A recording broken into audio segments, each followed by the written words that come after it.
بسم الله الرحمن الرحيم الحمد لله رب العالمين والصلاة والسلام على سيدنا محمد وعلى آله وصحبه أجمعين رب اشرح لي صدري ويسر لي أمري واحلل عقدة من لساني يفقهوا قولي أما بعد. All praise due to Allah subhanahu wa ta'ala and peace be upon Muhammad sallallahu alayhi wa sallam. I testify that there is no God except Allah, and I testify that Muhammad is the Prophet and the Messenger of Allah. It's good to see all the brothers, obviously the sisters being around. It's been a while they haven't been here from Hajj and before Hajj. And it's good to see the brothers who are with us at Hujjaj, like the Hujjaj and the brothers who are with us at Hajj, a lot of baldy heads. Yallah, alhamdulillah, slowly the hairs are growing. And some of you probably take it as a trend now, so they don't want to let their hair grow anymore, so they want to continue shaving it. Yallah khair, inshallah. So inshallah, a special welcome for all those brothers who went to Hajj, and I ask Allah subhanahu wa ta'ala to accept from them and the sisters obviously.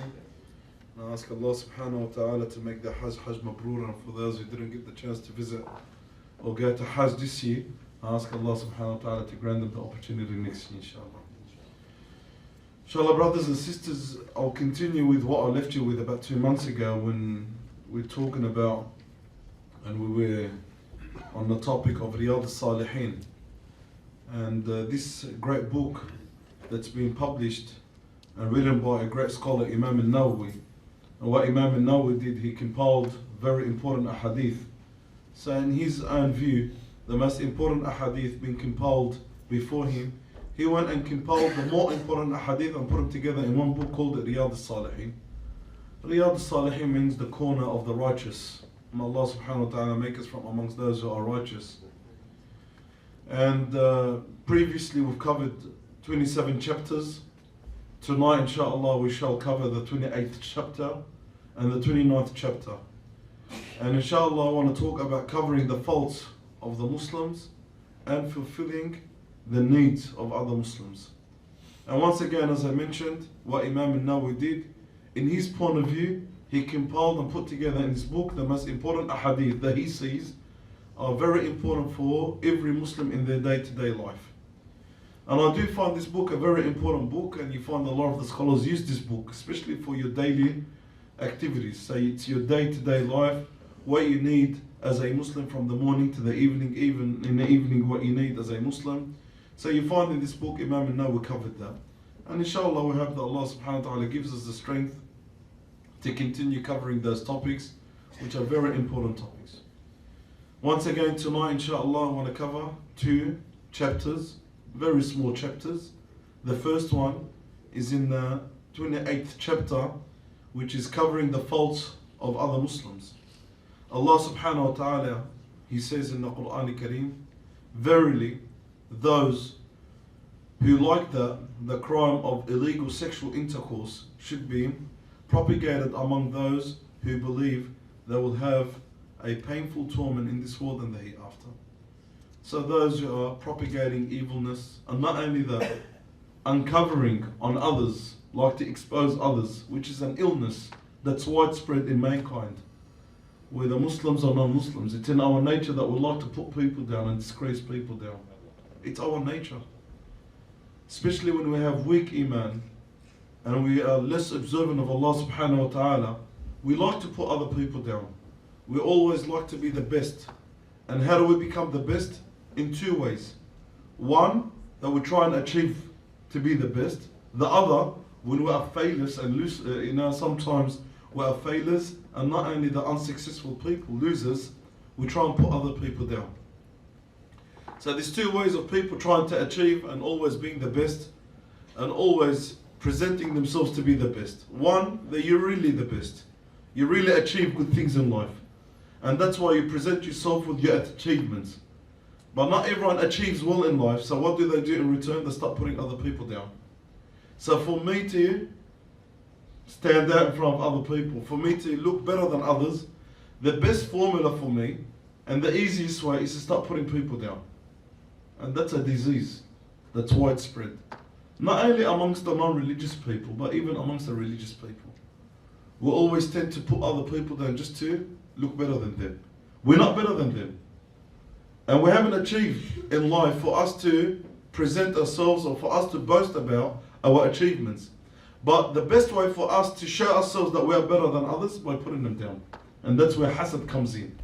And that's why Nabi sallallahu alayhi wa sallam, he called it the shaver. He called the hasad the shaver. When we shave the hair with those butchers in Hajj, okay, when we shaved the hair, what happened? The shaver removed all the hair. And Nabi sallallahu alayhi wa sallam resembles hasad to a shaver. But what does it shave? It doesn't shave hair, it shaves away your hasanat. Envy shaves away your hasanat the way one of you shaves their hair. Or in another hadith, in Nabi sallallahu alayhi wa sallam, he says, envy destroys and eats away your hasanat the way fire eats timber. So it's important that we don't fall into that sickness. And many times we probably do fall into it without us realizing, trying to put other people down by exposing their faults. When my duty as a Muslim, I need to cover on people, not to uncover on people. Here in the first hadith, the Prophet Muhammad sallallahu alayhi wa sallam, he says, وعن أبي هريرة رضي الله تعالى عنه عن النبي صلى الله عليه وسلم أنه قال لا يستر عبد عبدا في الدنيا إلا ستره الله يوم القيامة. Nice hadith. Narrated by Imam Muslim. Any servant of Allah subhanahu wa ta'ala that covers on another servant of Allah azza wa jalla in this dunya, Allah subhanahu wa ta'ala himself will cover upon them in the hereafter. So when you cover upon your Muslim brother in this dunya, when you cover upon your Muslim sister in this dunya, Allah will cover upon you in the hereafter. But when you want to uncover on them, the Prophet Muhammad sallallahu alaihi wasallam, he says in the next hadith, Allah subhanahu wa ta'ala will expose him in front of everyone in the hereafter. And the last thing that you want is that Allah himself exposes you in the hereafter. And before the hereafter, there's a big possibility that Allah subhanahu wa ta'ala will expose you in this dunya before the hereafter. That's why my brother and my sister, we shouldn't fall into this illness and sickness of trying to put people down by trying to uncover their faults, even though we know their faults. Let's say I know their faults, and it's 100% correct. Because you've got two types of people. One person that uncovers people's faults, and it's true. This person did really do this, and they try and uncover it. So they go and expose them. But the other people try and lie just to put them down. And that's even worse than the first one. Because not only are you uncovering them, but you're also lying and making fabrication and lies upon them. So Nabi sallallahu alayhi wa sallam, he says, whoever covers, any servant of Allah azza wa jalla that covers anything upon someone in this dunya, Allah subhanahu wa ta'ala will cover upon him in the hereafter. But the difference between you covering upon someone with your bit of sympathy and bit of mercy in your heart, there's a big difference between your mercy and Allah subhanahu wa ta'ala's mercy. Maybe because of this good deed of yours that you covered upon someone, Allah subhanahu wa ta'ala will forgive you in the hereafter and make you enter the Jannah. Maybe because of that. Maybe because of that one good deed that you did, that you knew something about someone and you refused to uncover and expose them in this world, Allah subhanahu wa ta'ala will forgive you in the hereafter. So it's something that's very honorable. It's a good character. Not wallahi, the character of always knowing something about someone, you have to go and tell the whole world. Because these are the characters that we find that's widespread amongst us. And I'm not here talking about just non-Muslims. Muslims and non-Muslims. Religious and non-religious. Even amongst religious people, we use that as a mean to put down other organizations or other imams or other sheikhs. So we use uncovering what you know about another imam, what you know about another sheikh, what you know about another religious person, just to put them down just because they're not part of your ideology or not part of your center or not part of your organization. So it's very sad. And it's a disease, an ugly disease.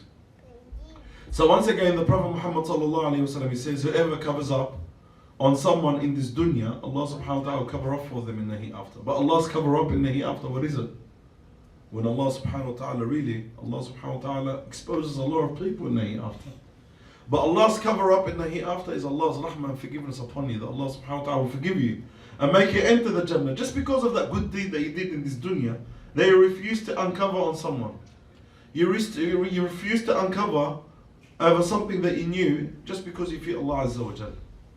In the next hadith, the Prophet Muhammad sallallahu alayhi wa sallam, he says that if someone wants to uncover a fault or follow the faults of another Muslim, Allah subhanahu wa ta'ala will expose him and Allah Azza wa Jal will embarrass him even though he's sitting in the middle of his own house. Wallahi, it's a disease. So not only that you have people who want to uncover what they know about other people, But also you have people who want to follow the traces of the faults and the defects of other people. So I know this guy, and because he's successful, by the way, people only want to uncover on successful people. And subhanAllah, that's what comes with success, by the way. This is the package that you carry when you're a successful person, or when you're a famous person, or you're a respected person. People want to try and take you down. So what people do is they start following your faults. They start tracing your faults. And what we've got these days, what do we have? Facebook. So, okay, I know this thing about this person, let me get into their Facebook, befriend them, and start exposing their photos, and start exposing what you know about them, and start exposing everything that you know about them. That's not the character of a mu'min. A mu'min does not uncover. A mu'min does not uncover upon anyone else. Even if it's a non-Muslim, by the way. Here, we're not just talking about a Muslim covering up upon a Muslim. No. Even upon non-Muslims, because it's not my character as a Muslim. My character is to cover up upon people. Someone might ask and they say, but you know what, but this person is so bad. This person is so dirty. This person is so evil. And it's causing harm. If this person is causing harm, then that's a different case. Like for example, you've got a drug dealer that goes around and sells drugs and harming our children. This person needs to be exposed. We're talking about someone that's harming himself, or maybe harming himself or someone else, and that's it. And these two people know about themselves. So there's no need for us to go and uncover their secrets or uncover their faults, because that's not my character as a believer. My character, what Allah Azza wa Jalla wants from me, is to cover up on them. Only if these people are spreading harm. If they are spreading harm, then I go and uncover what these people are spreading harm. But I only uncover what needs to be uncovered. So for example, if I know this person is a drug dealer, then I go and uncover that this person is a drug dealer. At the same time, I know that this person has issues with his wife. I don't need to go and uncover that. That's got nothing to do with drug dealing. Okay, this person is causing harm with his drug dealing. It's got nothing to do with me knowing that this person has issues with his wife. But because I've got this thing against this person, so what do? I go and open all these things about this person and uncover everything about him. That's wrong. You only uncover what you need to uncover. That also goes back to when someone comes and asks you for an advice. And such an advice is that I want to ask you about this person for my daughter. What do you know about him? So you've got this, and you probably have this experience or this encounter where someone wants to ask you your opinion over someone that you know. And you really know this person, and they ask you, what do you think about this person? Well, you are a trusted person now. Al-Mustashar Mu'taman. You are entrusted to give your opinion over this person, but your opinion must be limited, not too open. So for example, you only need to give what this person needs to know. I get someone who's approaching me, a father asks me about this person. Well, if I know something bad about this person, then I need to say what this father needs to know. Not more than that. I shouldn't go into so much depth and start exposing everything about this person, things that has nothing to do with the actual relevant topic that this person is asking about.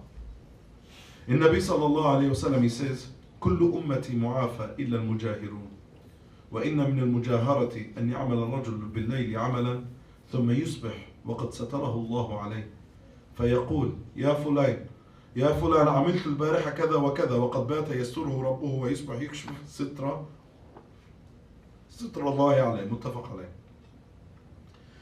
In Nabi sallallahu alayhi wa sallam, in this hadith, he says that my entire nation, my entire followers are forgiven and pardoned by Allah subhanahu wa ta'ala, except those who expose their open wrongdoings. Okay, so Nabi sallallahu alayhi wa sallam calls them al-mujahara or mujahirun. Who's al-mujahara, or what's al-mujahara, or who is al-mujahirun? Al-mujahirun, those who expose their evilness. So Allah subhanahu wa ta'ala covered something on them. Allah Azza wa Jalla covered her up on them. And then they go and expose their own bad deeds. Here Nabi sallallahu alayhi wa sallam continues to talk, and Nabi sallallahu alayhi wa sallam illustrates to us, or explains to us exactly who is the mujahir. Who's this person that exposes their own evil deeds? And Nabi sallallahu alayhi wa sallam says, he is that man, he's that person that does evilness at night and no one knows about it. It's just between him and Allah subhanahu wa ta'ala. And this could be it could be you. This person could be you. You are one of those people. Could be me. I could be one of those people that did something wrong at night. At night, no one knows about it. Or maybe it could even be done during the day. No one knows about it except me and Allah subhanahu wa ta'ala. So I committed a sin at night, I committed a sin during the day that no one knows of except me and Allah Azza wa Jal. And days went past, the following day went past, no one knows about it. You know why? Even though Allah subhanahu wa ta'ala saw it, and Allah Azza wa Jal knew about it, Allah did not expose me. But what do? I go and expose myself. So Nabi sallallahu alayhi wa sallam, he says, my entire nation is pardoned and forgiven except al-mujahirun. Who are the mujahirun? Those who commit the sins at night and Allah subhanahu wa ta'ala had covered it upon them. Then the following night or the following day they get up and start exposing their own sin, their own wrongdoings, and start telling other people about what they did that night after Allah subhanahu wa ta'ala really covered it upon them. So Nabi sallallahu alayhi wa sallam, he says, this man slept that night and Allah subhanahu wa ta'ala covered it on him. But then he went himself and went and exposed himself. This is a mujahid, someone that does not even deserve Allah subhanahu wa ta'ala's forgiveness or pardon. But Allah subhanahu wa ta'ala is all forgiving. And Allah is the most forgiving. And Allah pardons. And Allah can pardon this person even after what he did. But you are the type of person that Allah subhanahu wa ta'ala covered. And Allah subhanahu wa ta'ala did not expose your sins, even though no one knows about it except you and Allah subhanahu wa ta'ala. But yet, you decided to go and expose your own sins. After Allah subhanahu wa ta'ala covered it up on you, you went and uncovered it on yourself. That's a mujahir. A mujahir. Someone who exposes his own sins after Allah subhanahu wa ta'ala covered it up on them. Okay, you fell in a sin, no worries. It is a worry, okay? But you fell in a sin. And it's between you and Allah. Leave it between you and Allah. And deal with it between you and Allah. And know that Allah will forgive you. But the worst part of it is that after Allah had covered it on you, you yourself go and expose yourself and cover it on yourself. So after Allah subhanahu wa ta'ala covered it up on you, you yourself decided to go and expose yourself and start telling people about it as if you are boasting about disobeying Allah Azza wa Jal. You are the worst of people if you do that. Subhanallah, something between you and Allah, keep it between you and Allah, Allah will forgive. What happens in the hereafter? Nabi sallallahu alayhi wa sallam, he says, Allah subhanahu wa ta'ala will call upon one of his servants and Allah will bring him forward. And Allah will cover. Allah subhanahu wa ta'ala will cover upon him. How does Allah cover upon him? There's different narrations, interpretations from the scholars. Allah will cover upon him that Allah Azza wa Jal would not allow the rest of mankind to hear the conversation between him and Allah subhanahu wa ta'ala. And then Allah Azza wa Jal will say to his servant, oh my servant, you did such and such. You did that sin on that day, during that night. And you thought no one was watching you. And I am your Lord, I was watching you and I recorded that upon you. So this servant of Allah, Nabi sallallahu alayhi wa sallam, he says, he starts to turn right and left. He looks towards his right and left thinking that Allah Azza wa Jal had exposed him. After Allah subhanahu wa ta'ala had covered it upon him all these years and all these decades. So Allah subhanahu wa ta'ala says to him, oh my servant, don't worry. I covered it. I covered it upon you in your dunya. And today, from my mercy, I forgive you. So go to the Jannah. Allahu Akbar. How forgiving is Allah subhanahu wa ta'ala. But this servant of Allah, what did he do? He kept it between him and Allah. He didn't go around and expose his evil doings and his wrongdoings to the rest of mankind or to the rest of the people. He didn't go around and boast about it. You know, yesterday I did this and I did that. And how common is this? Oh, you know, yesterday I did this. And yesterday I went there. And yesterday I grabbed this and I grabbed her and I grabbed him and I done that and I done this. And he's so happy about it. Allah subhanahu wa ta'ala did not even expose you and he is the Lord of the universe. Why do you go and expose yourself for? After Allah subhanahu wa ta'ala covered it on you. And if it wasn't for your bad mouth, no one would even know about it. But you're the one who went and exposed it. So you not only that you did not even care about Allah subhanahu wa ta'ala watching you, you did not even care about the rest of the creation of Allah subhanahu wa ta'ala watching you. So what kind of a person are you? Because sometimes you are bound to fall into a sin. But you keep it between you and Allah. Ya Allah, I'm weak. And just between me and you. And the reason you didn't go and expose yourself is because you know that you've done something wrong. But this person that went and started to expose himself, he doesn't really acknowledge, or she doesn't really acknowledge it that they did something wrong. It's like they're really happy about it, they boast about it. But that person that did something wrong and kept it between him and Allah Azza wa Jal, and refused to expose that to the rest of the people, he refused to uncover this to the rest of the mankind, he's got this guilt inside him that, you know what, I'm so bad, I feel so bad about it that I don't even want to tell anyone else. I just want to keep it between me and Allah. That's why Allah will forgive you. But that person that went out there and started to uncover it, and that person went out there and started to boast about it, this person has no care. This person has no heart. This person is ruthless. This person is emotionless. So he not only that Allah subhanahu wa ta'ala covered on him, but he went through and cracked through the cover of Allah and started to boast about it, and he started to expose himself to other people. That's why Nabi sallallahu alayhi wa sallam, he says, my entire nation is forgiven and pardoned by Allah subhanahu wa ta'ala except those who expose their own sins. After Allah subhanahu wa ta'ala covered it on them, they go and expose their own sins. And for that, my brothers and my sisters, again, we do fall into sins. We do fall into sins. As perfect as we think we are, we do fall into sins, whether it's minor or major. Keep it between you and Allah will forgive you. But don't get out there with pride and arrogance that you did this and you did that, knowing that Allah Azza wa Jalla had already watched you. And if you don't fear Allah subhanahu wa ta'ala and you're not embarrassed from Allah, be embarrassed from the creation of Allah. Because embarrassment, as the Prophet Muhammad sallallahu alaihi wasallam, he says, إِذَا لَمْ تَسْتَحِي فَاصْنَعْ مَا شِئْتَ. If you're not embarrassed, you can go and do whatever you want. Because the core element of stopping you from committing a sin in many occasions is embarrassment. A bit of shyness. When the embarrassment and shyness is taken away from your heart and your mind, then as the Prophet Muhammad sallallahu alaihi wasallam said, go and do whatever you want. What makes people do whatever they want? What makes people do any sort of sin or any sort of haram? Is because their shyness and embarrassment is taken out of their hearts. And that's why Nabi sallallahu alaihi wasallam, he was described to be as shy as a virgin female. That's how shy he was sallallahu alaihi wasallam. But when it came to courage and bravery, Nabi sallallahu alaihi wasallam was the greatest warrior. He was always in the forefront. And Nabi sallallahu alaihi wasallam was always in the forefront, in the front line, and did not hesitate. That's the character of the believer. In the other hadith, the Prophet Muhammad sallallahu alaihi wasallam, he says, "Ata an-Nabi sallallahu alaihi wasallam, أو أتي النبي صلى الله عليه وسلم برجل قد شرب خمرا قال اضربوه قال أبو هريرة فمنا الضارب بيده والضارب بنعله والضارب بثوبه فلما انصرف قال بعض القوم ذاك الله قال لا تقول هكذا قال صلى الله عليه وسلم لا تقول هكذا لا تعين عليه الشيطان." Subhanallah. Beautiful wise words from a beautiful wise Prophet Muhammad sallallahu alaihi wasallam.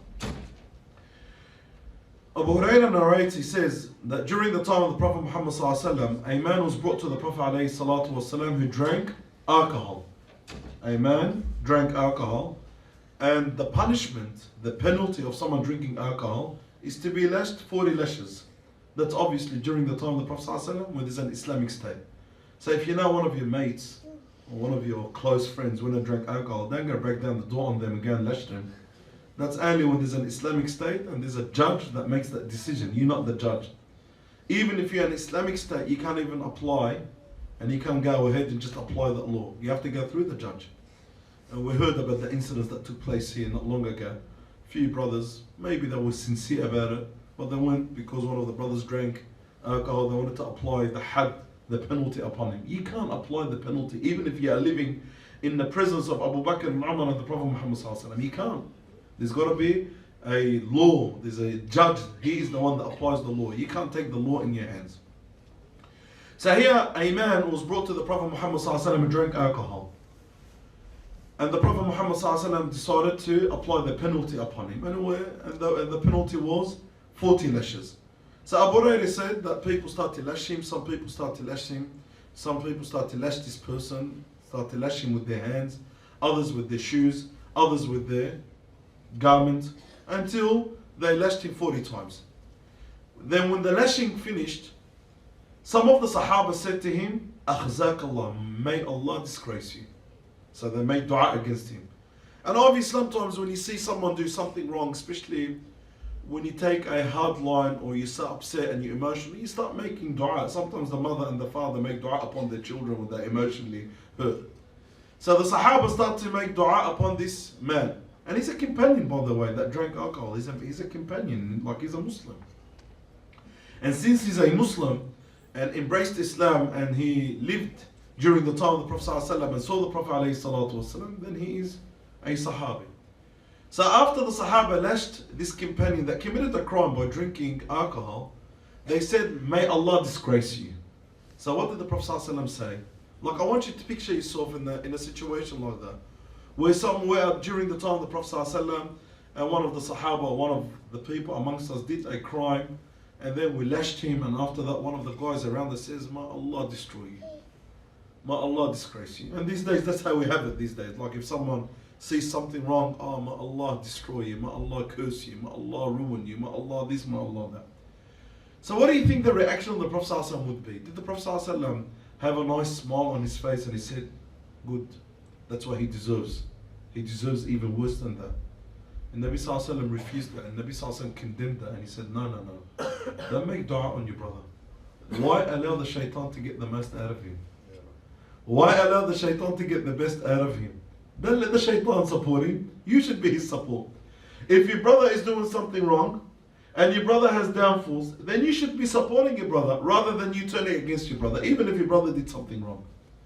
So the attitude towards someone who is a sinner, the attitude towards someone who does something wrong is not always putting them down, disgracing them, humiliating them. That's not the attitude of a believer. On the contrary, yes, we condemn their evil action. And yes, we condemn what they did. We go against what they did, but at the same time we try and support them and take them out of their evilness. Not to dig up a deeper hole and let them fall into it. As the Prophet Muhammad said, لا تعين عليه الشيطان. Don't let shaitan get the most out of him. Don't let the shaitan get the most out of him and let the shaitan take advantage of him. Get him closer. Maybe you should be the reason that you got this person to the right path. SubhanAllah, this is the character of the Prophet Muhammad sallallahu alaihi wasallam. And this is what we learn from the character of the Prophet sallallahu alaihi wasallam, the best of characters, the best of people sallallahu alaihi wasallam. The way sallallahu alaihi wasallam dealt with everyone, even the sinners, even the criminals, even the enemies. You will never ever see someone dealing with someone, even his own enemies, the way the Prophet ﷺ dealt with his people. He dealt with them with respect because he's a prophet. And how many people from his own enemies embraced Islam, became the biggest supporters of the Prophet ﷺ. When they saw the character of the Prophet ﷺ in dealing with his enemies, they realized this is not the character of a normal human being. This is a character of a prophet. This is a character of a messenger. And for that, my brother and my sister, we should be the people that cover upon people, not uncover upon people. We should be the people that do not expose other people's sins, other people's faults. Because what goes around, comes around. And if you want to expose other people's faults and shortcomings, then one day Allah subhanahu wa ta'ala will send someone upon you that will uncover your own faults and your own sins. Faults and sins that you thought no one would know of, but Allah subhanahu wa ta'ala uncovered them. And subhanallah, you see amongst the politicians, they've got this attitude of always trying to take down each other. And then subhanallah, it's only a matter of days, or it's only a matter of time, where things just twist. The tide turns around, and then the same thing that they're trying to take other people down on, it goes on them. Subhanallah. Because that's the attitude. Obviously that's politics amongst them. It's not like it's our character. But even if I'm involved in politics, I should even have that character of trying to take people down. If I know something of someone else, unless this person is bringing harm upon the community, then this person needs to be exposed. But if this person is not bringing harm upon the community, it's something between him and Allah Azza wa Jal, they keep it between him and Allah subhanahu wa ta'ala. Because what you keep between him and Allah Azza wa Jal, Allah will keep it between you and him. Always remember that. I don't want to go and expose him, because Allah will expose me. I want to cover up on them, because Allah will cover up on me. That's the attitude that we need to have. Not always going around, oh alhamdulillah, I managed to get something on them. You know, amongst the politicians, they've got people that specialize just digging up dirt on other people. That's it, just to take them down. Now obviously, they do not abide by the Islamic ethics or Islamic code. But this is our character as Muslims. We shouldn't have that. Even to non-Muslims, even to the worst of people. We don't go around and expose other people's sins, expose other people's faults, expose other people's wrongdoings. That's not our character as a believer. I'm beyond that. I'm bigger than that as a Muslim. Which brings us to the 29th chapter, and inshallah I'll be quick with that. Fulfilment of the needs of the Muslims. The Prophet Muhammad sallallahu alayhi wa sallam, he says, المسلم أخو المسلم لا يظلمه ولا يسلمه ومن كان في حاجة أخيه كان الله في حاجته ومن فرج عن مسلم كربة فرج الله عنه بها كربة أو كربة من كرب يوم القيامة ومن ستر مسلما ستره الله يوم القيامة. The Prophet Muhammad sallallahu alaihi wasallam, he says, a Muslim is a brother of another Muslim. Obviously, a Muslimah is a sister of another Muslimah. And a Muslim will never ever do anything wrong or harm another Muslim. And then the Prophet Muhammad sallallahu alaihi wasallam, he says, and if there's another Muslim who's in need of another Muslim, so if there's a Muslim who's in need of another Muslim, then know for a fact Allah subhanahu wa ta'ala is in need of his help. Which means no. What? If I need your help, that means Allah needs your help. But how does Allah need your help? Allah doesn't need your help in any way or form. But when a Muslim is in need of your help, now that Allah subhanahu wa ta'ala sent him to you, now that Allah subhanahu wa ta'ala is the one that sent him to you, and Allah azza wa jalla wants you to help this person. So that's where Allah subhanahu wa ta'ala needs your help. Like the other hadith, when Allah azza wa jalla brings forth one of his servants, and Allah azza wa jalla says to him, oh my servant, I was hungry, didn't feed me. So he says, Ya Allah, how is it possible that you're hungry? And you are the Lord of the universe, you're the one that feeds everyone. So Allah azza wa jalla says, one of my servants was hungry and he didn't feed him. Didn't you know that if you fed him, I would have been there? Or my servant, I was thirsty and he didn't give me water. So he says, Ya Allah, how is it possible that you are thirsty and you are the Lord of the universe? You are the one that gives water and you are the one that quenches the thirst of everyone. So Allah azza wa jalla says to him, oh my servant, one of my servants was thirsty.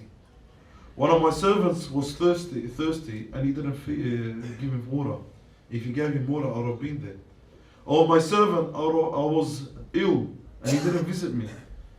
I was ill and he didn't even visit me. So he says, Ya Allah, how is it possible for you to be ill and you are the Lord of the universe? Allah azza says to him, oh my servant, one of my other servants was ill and he didn't visit him. If you visited him, you would have found me there. So when a servant of Allah azza wa jalla is in your need, Allah subhanahu wa ta'ala is in your need.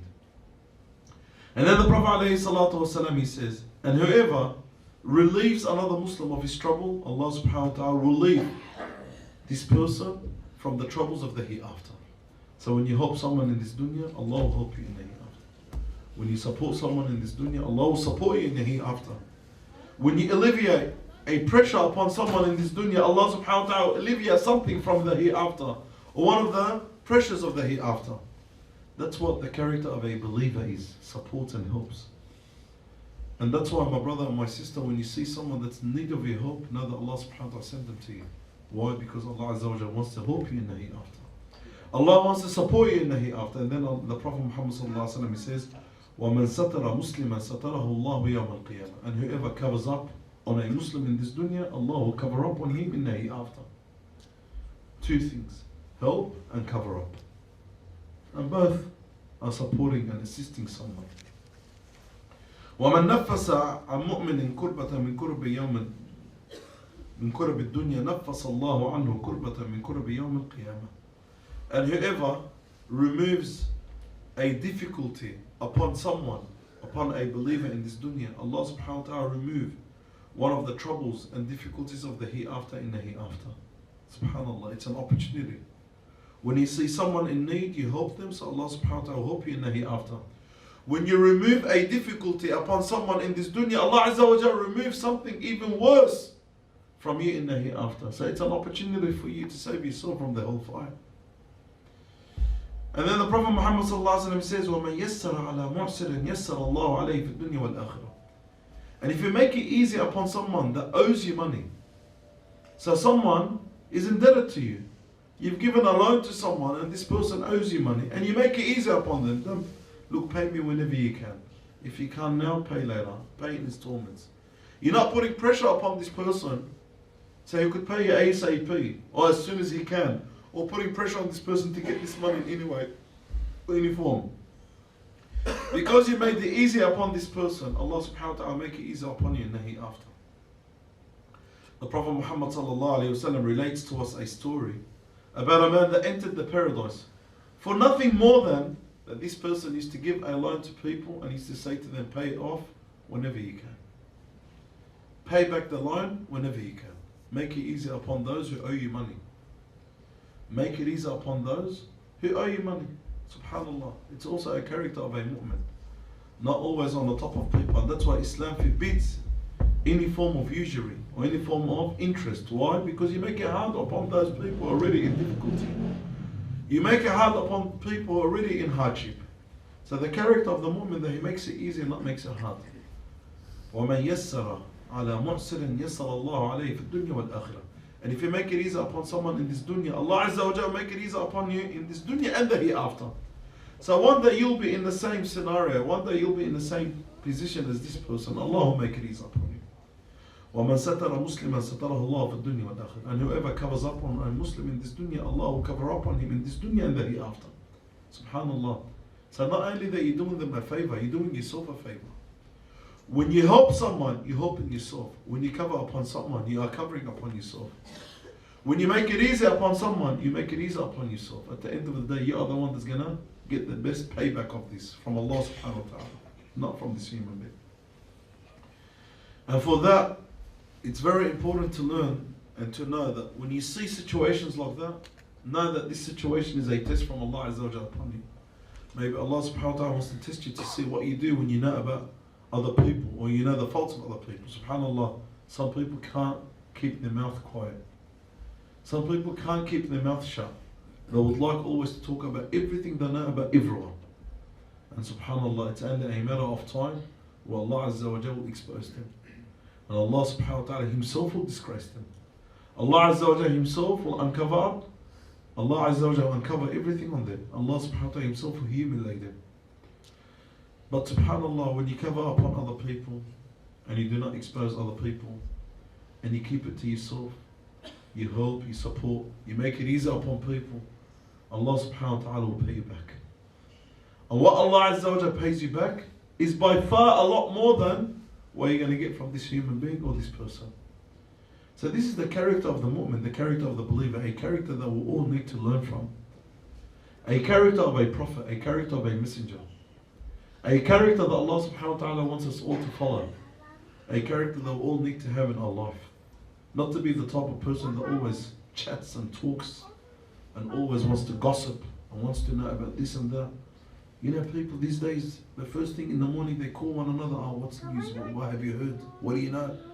And the only reason they want to know is because they want to go and expose this person. Early in the morning, before they even pray, before they even have breakfast, the first thing they do is start calling one another, oh, what do you know about her? What do you know about him? What's the latest gossip? How many times you hear that? What's the latest gossip? Why? Not because they want to know, because they want to expose. Because that information doesn't benefit them.